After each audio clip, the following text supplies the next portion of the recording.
beginning. How'd y'all first get into music? For me, myself, my family is full of musicians.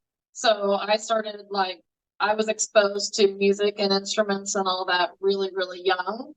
And my dad was super into all the 80s metal and stuff and 70s stuff like Sabbath and Ozzy and Metallica and AC/DC and all that. So that's kind of where I got into music and then started playing drums and marching band. So you was kind of your dad too. Say junior highs when I discovered my dad's Black Sabbath with his cassette collection. Black Sabbath, that Paranoid album was the one that threw me for a loop, and I was hooked. High school, getting into the punk scene and stuff, meeting people in the local scene. So yeah, it's just, I'd say that's the start for me.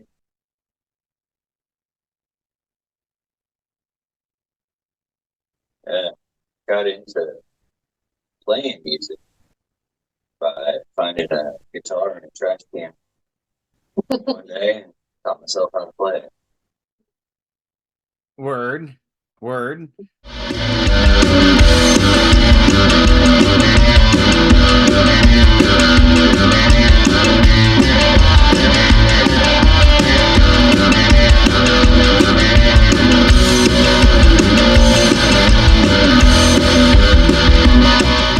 According to your website, the band started in 2002 with a borrowed drum set and a gallon of wine. Mind explaining that a bit? Yeah, that's right. Yeah, I didn't even own a drum set when we became a band. I was borrowing a friend's drum set. And Clint, yeah, we wrote our first song, which is Wino Revolution. We were drinking a jug of, what is that? Carlo Rossi. Yeah, cheap ass wine. And yeah, we got pretty wasted, and I threw up in my jacket, my coat sleeve, and tried to hide it on the way home. And yeah, that was kind of the beginning of Burley Frank. Yeah. Word. So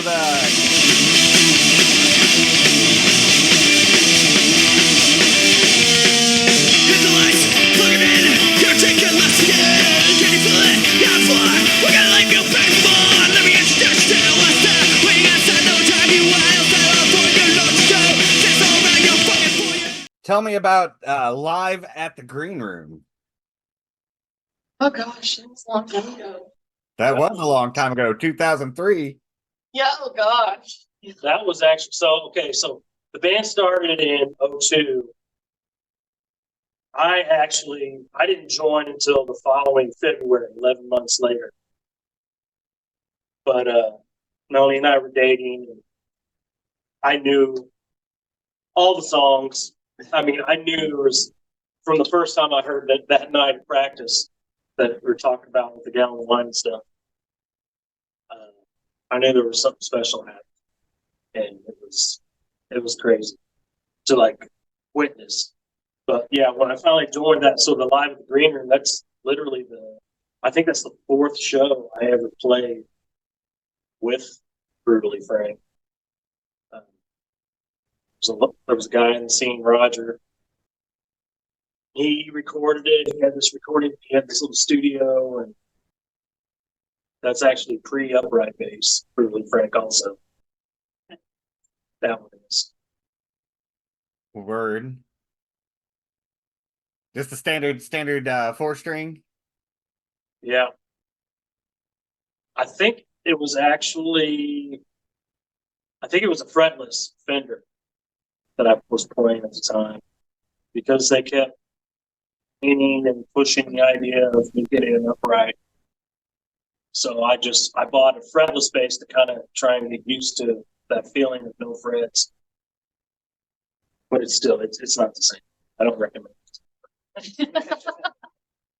Just get an upright blister and tear your hands up until you figure out what you're doing, or until you're happy with the sound. Because then, yeah, we were in the middle of recording like our first like actual album, and I surprised him with the upright bass. So, like, literally in the middle of recording, I'm like, "Here you go, learn this like now." It's like the final scene you were doing. Yeah. Yeah, we were pretty much done. Strongest making him sick. Like kettle at the end of this went well. Turn the dial of that radio. Bobby's voice wants to blow his low. Hey! Hey! Hey! So when you say the first album, you're talking about 13? Yeah, yeah, that's the one. Yeah, Yeah, I still got my old copy from back in the day. I don't even have a copy. I'll sell you mine. I think we still have some in the garage. Probably. Still got a few vinyls left, I think. Yeah. So tell me how 13 went down. Man, I had bought this little cheap 2-track recorder that I used for our practices. When we get new stuff, we run it off on CDs so we could listen to it throughout the week or 2 weeks, however long until we practice again. And I don't know, I remember setting it up and we recorded all the drums on this 2-track and then dumped it into some old pirated copy of some. Oh, it's like, God, what was that? I can't remember that program. It's called Everybody's. Cake, No, it's like way before Pro Tools. It was like some cheap. was it Cakewalk? What was that? Was it Cakewalk? Cakewalk? No, this was like something like, it was like the most basic. I still have like the little disc CD of it that it's on. Audacity? I don't know. There's a bunch of them. Yeah, I can't remember, but I think maybe 2 people ever paid for it and then just burned it off for everybody. But yeah, I dumped the drums into this program and then we recorded straight into my computer and did vocals like literally in the closet. It was we recorded that. Very DIY. Just a bunch of little punk kids trying to see.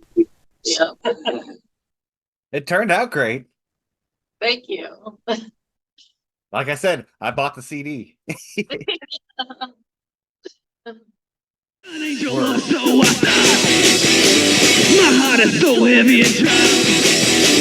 My wrist couldn't fucking stop. And now when I'm around the clock, start on the silver screen, baby. Put my fucking mind if you know what I mean, yeah. After that, you released your. Did you press 13 on vinyl initially, or was She'll Bleed your first vinyl pressing? Yeah. That was later. Yeah, I think we met a guy, Mohawk Matt in Springfield. Zero Youth. Yeah, Yeah. Zero Youth Records. He was getting that started. We were good friends with a band that's not around anymore called Overdogs. They introduced us to them. Yeah, we kind of had the 13 floating around. He's like, well, I'll put it out. You guys get it all done. I think we put it out on vinyl maybe a year or 2 years later after the CD came out. I think I still have an Overdog CD as well. Yeah, those guys are great. Yeah, I remember the toilet paper gun. I actually, Yep. I'm a mail carrier, right? And when I first got started, they had me jumping around from city to city to as a CCA just so I could get hours, right? And I was in Lebanon, and I totally spotted a Overdog sticker in the wild at a pawn shop on the door, and I was like, I know that band. That's where they were from. Mhm. Was Lebanon. Yeah. It all makes sense. It all makes sense. So tell me about She'll Bleed.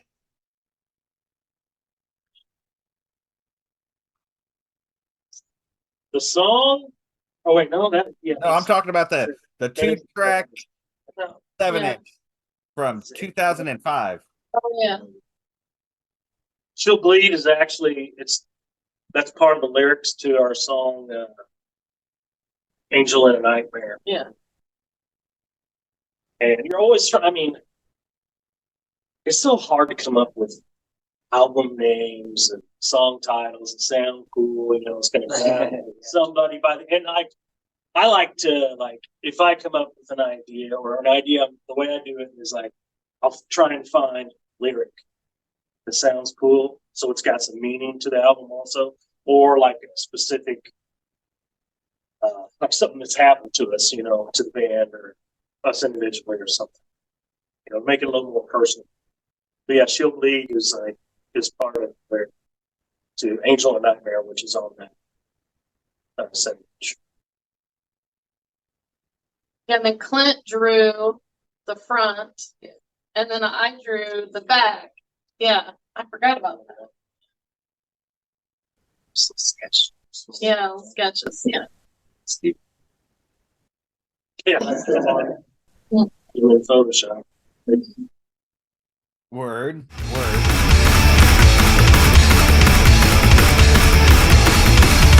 Bottle got me focal out at night. I get my head feeling just right. When it comes the time to take me home, that girl of mine, she can't answer a phone. You're always beats, guys, you better have a tough gun. If you want some, come on and get some. And then in 2007, you released One for the Road. I don't remember what was on that. I don't remember any of our albums. You're supposed to listen to them after you release them. I know. Oh yeah, we recorded that with Kaya in Springfield. We did that one in Bolivar. Bolivar. Yeah, we recorded that in Bolivar. Actually, I think we recorded that in church. Was that a church? Wasn't it? Or like a Oh, it was like a church old school. church or It's like a something? church school in Bolivar. There's like a college there, like a Baptist Oh, yeah. college or something like that in Bolivar. And so one of the Like a buildings theater. there, we Weird kind of arched stage there. Mhm. Yeah, I forgot about that. Yeah. Yeah. That's what, well, like the initial tracking was done, like drums. The drums. Yeah. The drums were all done there. Big open room. Yeah. And then I think everything else we did. Yeah. Also, Mhm. Yeah. Yeah. That was a long time ago too. Here I get my brain work on this. I'm sorry, you guys have been a band since 2002. This is some dated stuff back here, I guess. You know. yeah. I Sorry used to to make- drink a lot back then too, so my memory gets a little blurry back then. Right.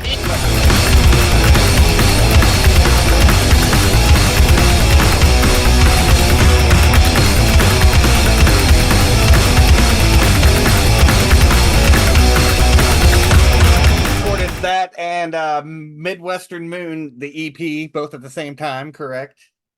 Yeah. Those were basically like, I wouldn't call them throwaways, but they were the ones we decided not to put on the One for the Road album. But they yeah, were they were, all good but they enough were for- recorded in the same Session. session. Yeah. Yeah, but they were still good enough for release. Yeah. Yeah. Word. We have I don't know if it's really, I wouldn't say it's a problem. We have an issue with, if you've kept up with us through the years, you'll notice we've recorded like maybe 3 or 4 or so songs over. You'll have them like repeated on albums. Yeah. It's because we like change things around. Yeah. Like when we practice, we're like, oh man, we got to record this version now, you know. Or like we were like a lot, and some of it had to do with my shitty upright playing when we first started. And it got to where I kind of know a little more of what I'm doing now. And there's some that, like, as I've gotten more comfortable with singing and playing drums, that now I sing on as well. Whereas before I didn't sing on. So yeah, it just makes the song, it just gives it a whole different dynamic than how it was originally. So I mean, Phil Collins didn't sing in any Genesis songs until after Peter Gabriel left. So, you know, it takes some yeah, time. It takes some time, you know. yeah, it does. Uh, but yeah, both of those were good. Turning back, 'cause we won't lay down and die. We'll scream into tonight. We'll stop for anyone, not till this life's gone. Perhaps another day, we'll grow up and change. We'll end as the same, if we don't find our way. We'll just don't be there to hear it anyway. You guys were real busy initially, right? Between 2003 and 2007, there was a bunch of stuff. You guys took a little bit of a break. We were young. Yeah, and put out Back Against the Wall in 2011. That was a pretty good release as well. Tell me a bit about that one.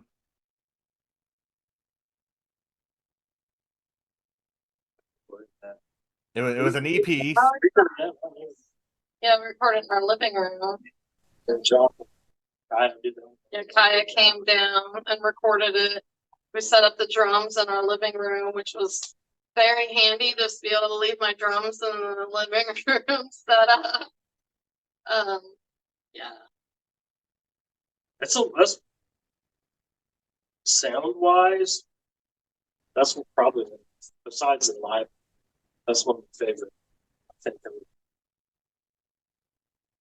And the songs on there are, I don't know, they've got a different,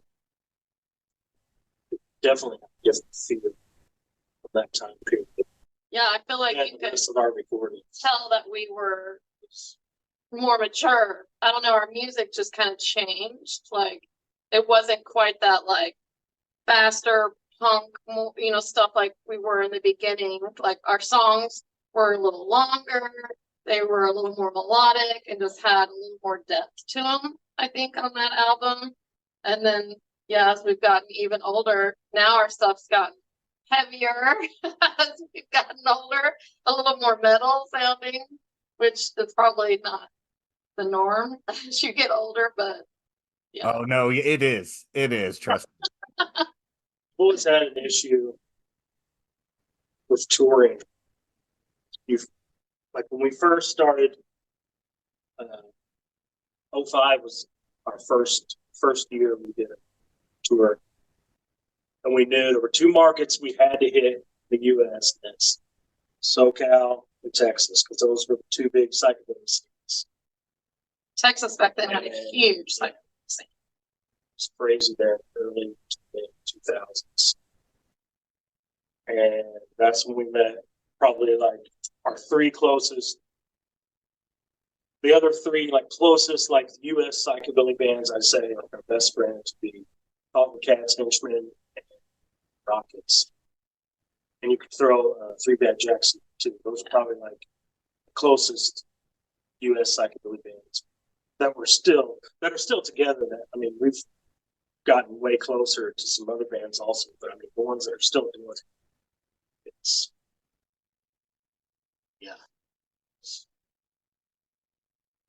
it's very hard getting, because we weren't quite, and there's a lot of people like that with scenes who like we weren't psychobilly enough for psychobilly kids. We were too punk for this, too metal for this. Too psychobilly for the punk scene. You know. Like it, yeah. But I There's little mean, niches. we've been like welcomed with open arms to all kinds of genres. I mean, we've played with every, I mean, from like black metal bands all the way to like fully acoustic bluegrass, and they're all just, you know, oh man, I love what you guys are doing. It's cool to like, because we listen to everything. It's hard to, yeah, we've never really, we kind of called it punkabilly at first, and we kind of, so I don't know, it's just, I mean, it's rocking. everybody likes to put a tag on something. So Put a label. Yeah, Everybody Rolla, likes put a labels. label. What do you sound like? Well, I mean, The music you'll play. yeah, rock and roll. Yeah.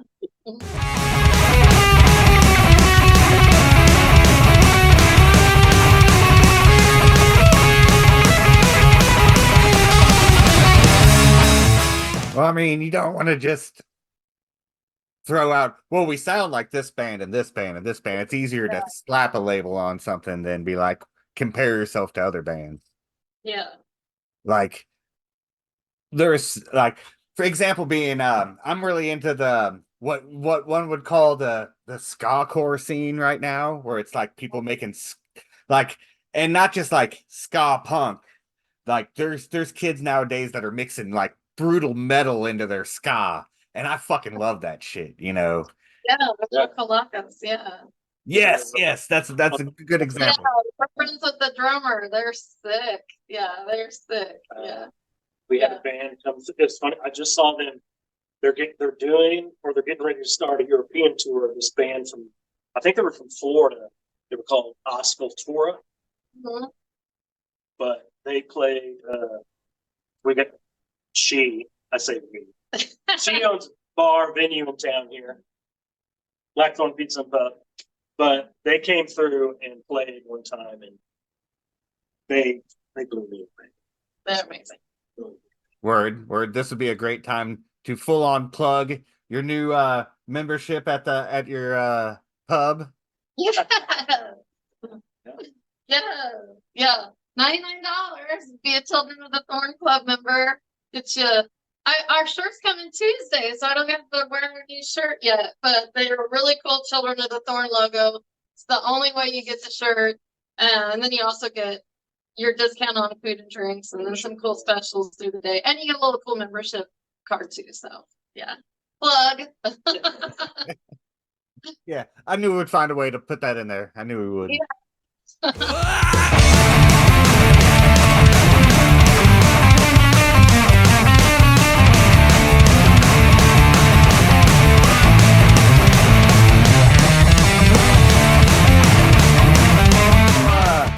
Then your 20.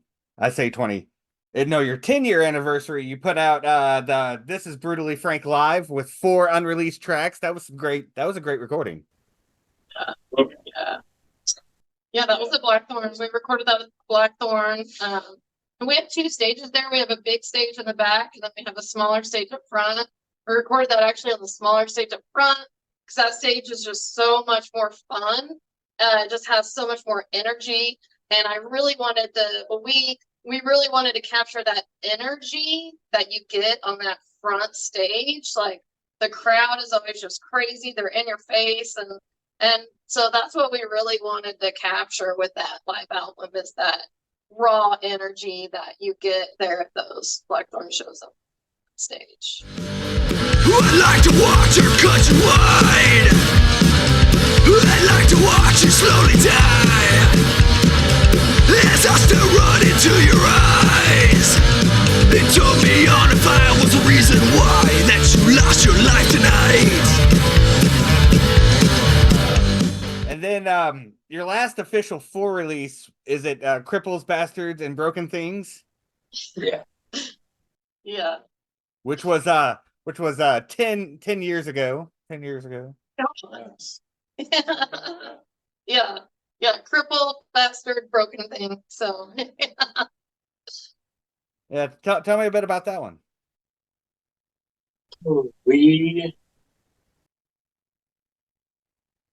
I had started a little.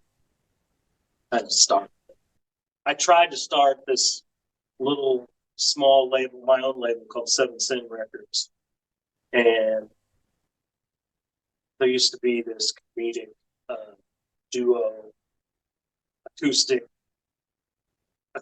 comedic punk rock band from Joplin years ago called Vaginal Discharge, and they were like, when I first got into the local scene, my favorite band, crazy. The fucking songs were hilarious and catchy.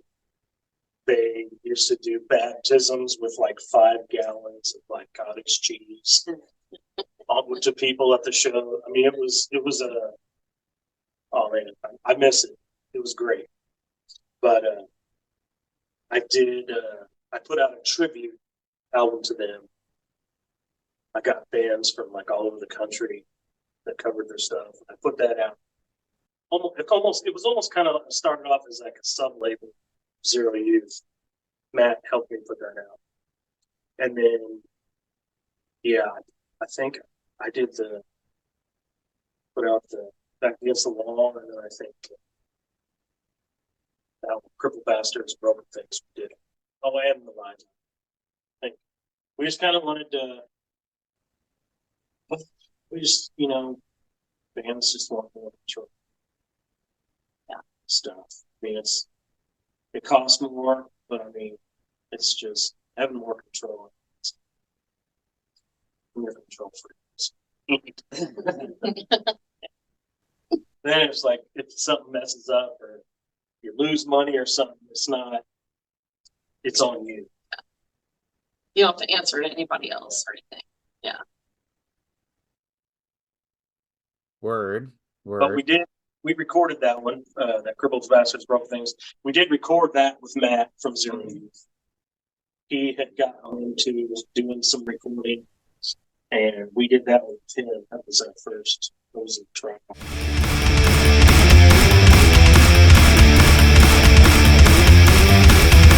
Got this feeling deep in my heart. Pull my strings, I'm gonna go far. Made a pit in my head. I would live my life till I was dead.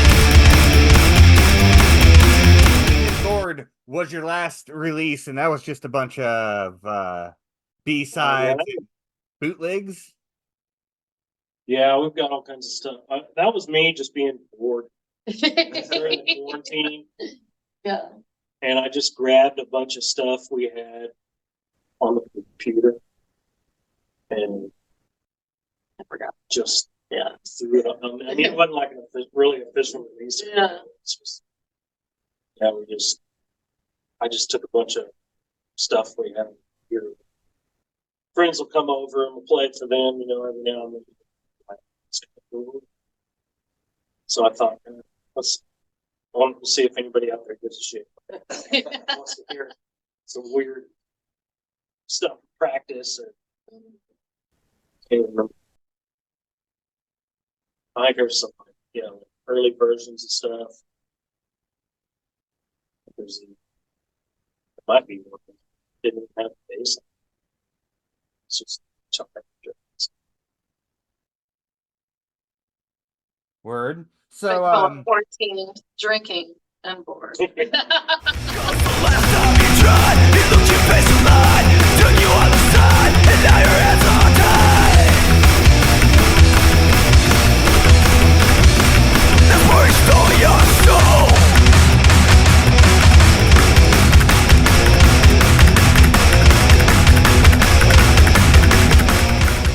that was 4 years ago.